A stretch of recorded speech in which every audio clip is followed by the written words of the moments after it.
අද සත්තු මැරීමෙන් විතරක් නෙමෙයි මිනිස්සුන්ට වලකින්ට වෙලා තියෙන්නේ. තමන්ගේ කුසේ ඉපදෙන දරු පැටව් මරණ එකෙන් වලකින්. නීති විරෝධී ගබ්සා මධ්‍යස්ථානවල දවසකට 1300කට අධිකව දරු පැටව් මරනවා. පුදුමේ කියන්නේ ඒ පාප කර්මයට අතගහන අයගෙන් 160ක් ඒ නීති විරෝධී ගබ්සා නිසාම අම්මලා මිය යනවා. 160ක් මිය යනවා. එයි ඒ කරන නීති විරෝධී ක්‍රම ඇතුලේ විස බීජ ඇතුල් වෙලා කුස ඇතුලේ දරුවා මරලා ඒ කලලය කඩපු ක්‍රමේ වැරද්දට ලේ ගලලා අම්මලා මැරෙනවා.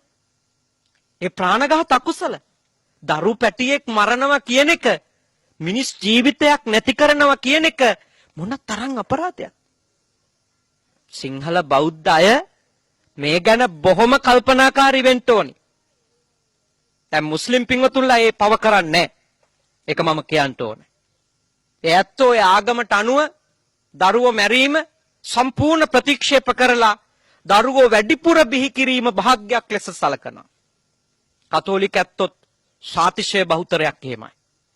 හින්දු ඇත්තොත් එහෙමයි. හැබැයි 70%ක් විතර මේ පාප කර්මයට කරගහන්නේ සිංහල බෞද්ධ අපේ අම්මලමයි.